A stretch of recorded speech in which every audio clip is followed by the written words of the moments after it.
Hello students, आज आपण घेऊया lesson number 14 substances in common use. म्हणजे आपण रोज कोणकोणते पदार्थ आपल्या दैनंदिन जीवनामध्ये यूज करतो त्याबद्दल आपल्याला इथे जाणून घ्यायचं आहे. ठीक आहे, तर इथे या लेसनमध्ये तुम्हाला काय काय शिकायचं आहे त्याबद्दल तुम्हाला माहिती दिलेली आहे. जसं फर्स्ट आहे important substances, important salts in day to day life. आपण रोज आपल्या जीवनामध्ये कोणकोणते सॉल्ट्स यूज करतो, जसं NaCl, NaHCO3. NaCl म्हणजे कॉमन सॉल्ट ज्याला आपण म्हणू, NaHCO3 sodium carbonate and Na2CO3 means sodium bicarbonate. तर हे काय असतात याबद्दल आपण या लेसनमध्ये माहिती करून घेऊया. Radioactive substances and some chemical substances in day to day life. इथे तुम्हाला काही क्वेश्चन्स विचारलेले आहेत. What are the important substances that we use in day to day life, for what purpose do we use them. म्हणजे कोणती important substance आपण daily लाईफमध्ये use करतो आणि कोणत्या पर्पजने आपण ते यूज करत असतो. How are the various substances in day to day use classified from the scientific point of view. Scientifically त्याला कसं क्लासिफाय केलं जातं डे टू डे लाईफमध्ये ते सुद्धा आपल्याला या लेसनमध्ये जाणून घ्यायचं आहे. We use various substances in day to day life and we have previously learned in some detail about a few of them, their uses and constituents and the method of the preparation. मागच्या लेसनमध्ये आपण काही पदार्थांबद्दल जाणून घेतलं होतं, जसं आपण कॉमन सॉल्ट म्हणजे NaCl, ठीक आहे, जे आपण मीठ खातो घरच्या घरी रोज, म्हणजे NaCl, ठीक आहे, याबद्दल आपण जाणून घेतलं. Sodium bicarbonate and sodium carbonate. Okay, तुम्हाला इथे वर दिलेलंच आहे तसं. Sodium carbonate and sodium bicarbonate म्हणजे बेकिंग सोडा अँड वॉशिंग सोडा, याबद्दल सुद्धा आपण मागच्या लेसनमध्ये काही माहिती घेतली होती. त्यांचे युजेस आणि कॉन्स्टिट्युएंट्ससुद्धा आपण माहिती करून घेतली होती. The name of the some substance in everyday use are given below and classify them into groups like acids, bases, metals, non-metals and salts. इथे काय म्हटलेलं आहे की काही पदार्थ जे आपण एव्हरीडे यूज करतो त्या पदार्थांबद्दल तुम्हाला खाली माहिती दिलेली आहे. खाली काही पदार्थांची नावे दिलेली आहे आणि ते तुम्हाला acid, base and metal and non metal and सॉल्टमध्ये तुम्हाला क्लासिफाय करायचं आहे. जसं फॉर एक्झाम्पल टेबल सॉल्ट, इथे तुम्हाला काय करावं लागेल, ॲसिड, बेस, ओके, अशा प्रकारे टेबल बनवावं लागेल. बेसेस, मेटल्स, त्यानंतर जर नाही मावत आहे तर तुम्हाला खाली परत नॉन मेटल्स आणि metals, non metal, metals, salts असे तुम्हाला टेबल बनवायचे आहे. आणि त्यानंतर जे पण ॲसिड असेल तर ॲसिडमध्ये ॲसिडला ठेवायचं, बेसिसमध्ये बेसिसला, मेटलमध्ये मेटलला, नॉन मेटल, अशा प्रकारे चार्ट तयार करून तुम्हाला ते लिहायचं आहे. जसं फर्स्ट आहे टेबल सॉल्ट, ॲसिड आहे की बेस आहे. सोप काय आहे, टूथपेस्ट, बेकिंग सोडा, वॉटर, कर्ड, मिल्क, अलम, आयरन, सल्फर, वॉशिंग पावडर इत्यादी पदार्थ तुम्हाला दिलेले आहे आणि त्याला तुम्ही तुमच्या प्रकारे अरेंज करा. याचा आन्सर मी तुम्हाला लास्ट लेक्चरमध्ये नक्कीच देईल. Important salts in our daily life. Okay, what are salts. म्हणजे सॉल्ट्स काय असतात. आपण मीठ म्हणतो त्याला, पण मीठ फक्त खाण्यापुरती मर्यादित असते का, मिठाचा वापर फक्त खाण्यासाठीच केला जातो का, ते आपल्याला बघायचं आहे की सॉल्ट्स काय आहे. तर आपण डेली लाईफमध्ये कोणते इम्पॉर्टंट सॉल्ट्स यूज करतो. The ionic compound which do not contain H plus ion, okay, and OH minus ion and contain only one kind of cation and anion are called simple salts. काय म्हटलेलं आहे बघा इथे, असे आयनिक compound ज्यामध्ये hydrogen H plus ion किंवा OH minus ions नसतात, ठीक आहे, पण फक्त कटायन अँड अनायन, वन टाईपचं कटायन अँड अनायन प्रेझेंट असते, त्याला सिम्पल सॉल्ट्स म्हणतात. फॉर एक्झाम्पल Na2SO4, यामध्ये तुम्ही बघत असाल तर कोणतंच यावरती चार्जेस नाही आहे, ना पॉझिटिव्ह चार्ज आहे ना नेगेटिव्ह चार्ज आहे. K3PO4 अँड CaCl2, ठीक आहे. हायड्रोजन आयन नाही आहे, OH मायनस आयन नाही आहे. ज्यामध्ये hydrogen ion and OH minus ion absent असतात आणि कोणत्या तरी एका प्रकारचे कटायन अँड अनायन प्रेझेंट असतात, तर अशा सॉल्ट्सला सिम्पल सॉल्ट्स असे म्हणतात. ठीक आहे, तर ही आहे डेफिनेशन. तर ही अंडरलाईन करा आणि ही थ्री टाईम तुम्ही रीड करा आणि मग नंतर लर्न करा, पटकन लर्न होईल. Inorganic substances occur naturally in the form of salts rather than acids or bases. काय म्हटलेलं आहे? Inorganic salts. ठीक आहे, organic salt and inorganic salt. Organic पदार्थ असतात की जे फक्त लिव्हिंग थिंग्सपासून तयार होतात आणि इनऑर्गॅनिक सॉल्ट्स असतात की जे नॉन लिव्हिंग थिंग्सपासून तयार होतात. तर inorganic substances occur naturally in the form of salts rather than acids or basis. तर इनऑर्गॅनिक सबस्टन्स हे सॉल्टच्या फॉर्ममध्ये अवेलेबल असतात नॅचरली. ठीक आहे, ॲसिड आणि बेसिसच्या फॉर्ममध्ये अवेलेबल नसतात. About 80 million tons of salts are added every year to sea water. समुद्राचं पाणी जर तुम्ही कधी टेस्ट केलं असेल एक ड्रॉप वगैरे, तर ते तुम्हाला अगदी खारट लागेल, आहे की नाही. सी वॉटर एकदम खारट असते, खारा पाणी होता है वो. तर about 80 million tons salt every year sea वॉटरमध्ये ॲड होत जाते आणि ते आणखीन तेवढंच ते खारट होत जाते. Therefore the sea is said to be a rich source of salt. म्हणून समुद्राचं पाणी, समुद्र हा काय आहे, भरपूर प्रमाणात सॉल्ट आपल्याला समुद्राच्या पाण्यातून मिळते. In fact the sea is a rich source of several salts of various elements such as chlorine, sodium, magnesium, potassium, calcium and bromine. ठीक आहे, ज्या प्रकारे समुद्राच्या पाण्यामध्ये सॉल्टचं प्रमाण भरपूर असते, त्याच प्रकारे त्यामध्ये व्हेरियस एलिमेंट्ससुद्धा प्रेझेंट असतात. तर कोणकोणते एलिमेंट्स आहेत? Chlorine, sodium, magnesium, potassium, calcium, bromine. Underline करा, हे अगदी इम्पॉर्टंट आहे. हे तुम्हाला विचारू शकतात, होऊ शकते तुम्हाला फिल इन द ब्लँक्समध्ये विचारतील किंवा 1 मार्कचा क्वेश्चनसुद्धा विचारू शकतात. However we also use other salts apart from these in day to day life. आपण आपल्या डेली लाईफमध्ये या सॉल्ट व्यतिरिक्त आणखी भरपूर काही सॉल्ट्स यूज करत असतो. आता इथे तुम्हाला काही इम्पॉर्टंट सॉल्टची नावे दिलेली आहे. The important salts found in C water. ठीक आहे, जे समुद्राच्या पाण्यात आढळून येतात. Sodium chloride, magnesium chloride, magnesium sulphate, potassium chloride, calcium carbonate and magnesium bromide. हे लक्षात ठेवायचं आहे तुम्हाला. नंतर इथे ट्राय धिस, तसं हा तुम्हाला पार्ट नाही आहे, यावर्षीच्या सिलॅबसमधून हा वगळलेला आहे, पण तरीसुद्धा मी तुम्हाला एक ओव्हरलुक करून देते.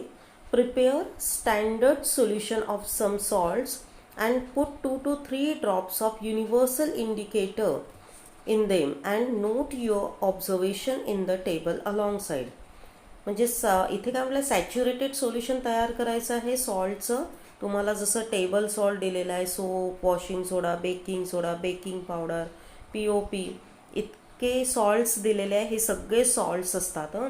वॉशिंग सोडा सॉल्ट आहे, बेकिंग सोडा सॉल्ट आहे, बेकिंग पावडर, सोप, हे सगळे सॉल्ट्समध्ये येतात. तर ओरिजिनल कलर काय असतो? जसं टेबल सॉल्ट कलरलेस, कारण की व्हाईट कलरचं असते, आणि समजा युनिव्हर्सल इंडिकेटर ॲड केलं तर तो ग्रीन कलरचा होऊन जाते. त्याची pH 7 असते आणि नेचर काय राहील, न्यूट्रल. 7 वर आहे तर न्यूट्रल. तसंच सोप कशामध्ये जाते, सोपचा कलर कोणता असतो इथे तुम्हाला लिहायचं आहे. देन कलर कोणता येईल, युनिव्हर्सल इंडिकेटर ॲड केल्यावर pH व्हॅल्यू काय राहील आणि नेचर काय राहील. अशा प्रकारे तुम्हाला washing soda, baking powder and POPचं सुद्धा करायचं आहे. तर हा सुद्धा चार्ट मी तुम्हाला या लेक्चरच्या शेवटी तुम्हाला देऊन देईल. ओके, पाठवून देईल. What is the strip shown below. आता खाली तुम्हाला एक स्ट्रिप दिसत आहे. ती स्ट्रीप कशाची आहे and what is it used for, तिचा काय उपयोग आहे. How is it determined weather a substance is acidic, basic or neutral. तुम्ही कसं डिटरमाइन कराल की एखादा पदार्थ हा ॲसिडिक आहे, बेसिक आहे की न्यूट्रल आहे. तर आपण या स्ट्रीपवरून आपण लक्षात घेऊ शकतो. Make a list of substances in day to day use in accordance with the pH value. आता ही जी pH स्ट्रीप तुम्हाला दिसत आहे खाली जी दिलेली आहे ती pH स्ट्रीप आहे. त्याबद्दल तुम्हाला पूर्ण माहिती या पॅरेग्राफमध्ये आहे बघा. We have seen in the previous lesson that salt is neutral when its pH value is 7. काय म्हटलेलं आहे की सॉल्ट हे न्यूट्रल आहे. का बरं? कारण त्याची pH व्हॅल्यू 7 आहे. 7वर म्हणजे ग्रीन कलर येतो. तर ग्रीन कलर जर असेल तर 7 नंबर येईल. आणि 7 म्हणजे ना तो ॲसिडिक राहील ना बेसिक राहील, तो मध्ये आहे म्हणजे न्यूट्रल आहे. Such a salt is made from a strong acid and a strong base. असे सॉल्ट कसं तयार होतात? Neutral salt strong acid and strong बेसपासून तयार होत असतात. The pH value of a salt made from a strong acid and a weak base is less than 7 and it is acidic. Salt acidic कधी राहील? When will be the salt is acidic असा question विचारू शकतात. तर तुम्ही answer काय द्यायचं? When the pH value of a salt made from a strong acid and a weak base is less than 7 and it is acidic. Strong acid plus weak base. Okay.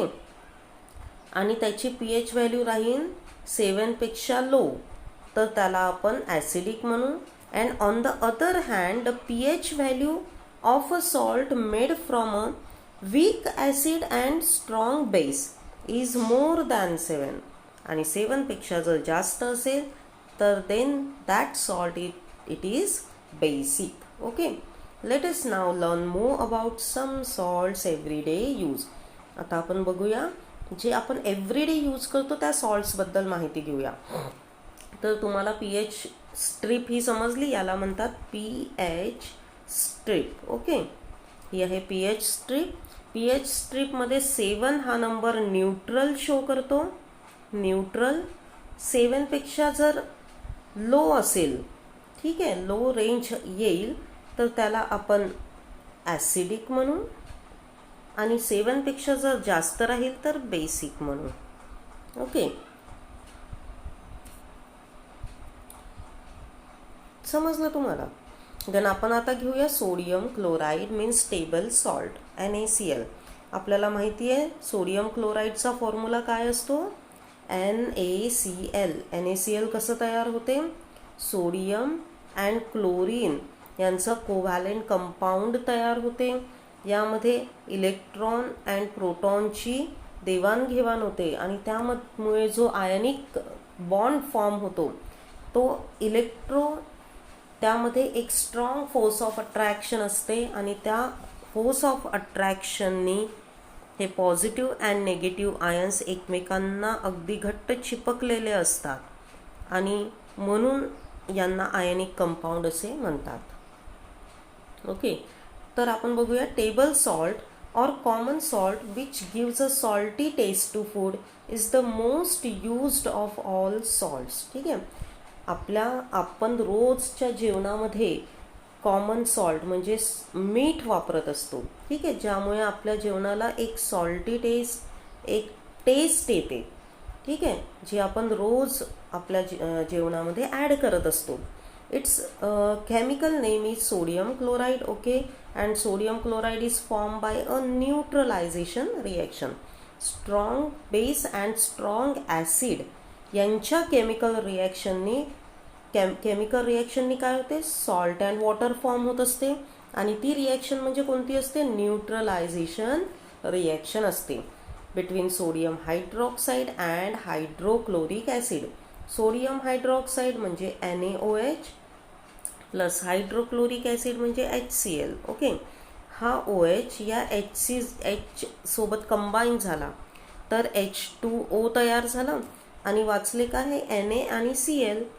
NaCl ची chemical reaction होऊन काय form होत असते?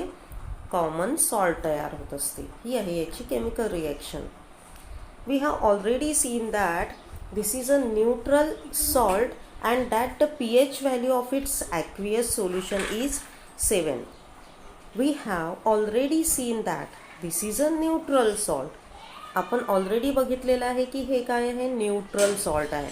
And that the pH value of its aqueous solution is 7. मिठाला जर आपण universal इंडिकेटरमध्ये add केलं तर आपल्याला ग्रीन कलर दिसतो आणि ग्रीन कलर म्हणजे असतो 7चा.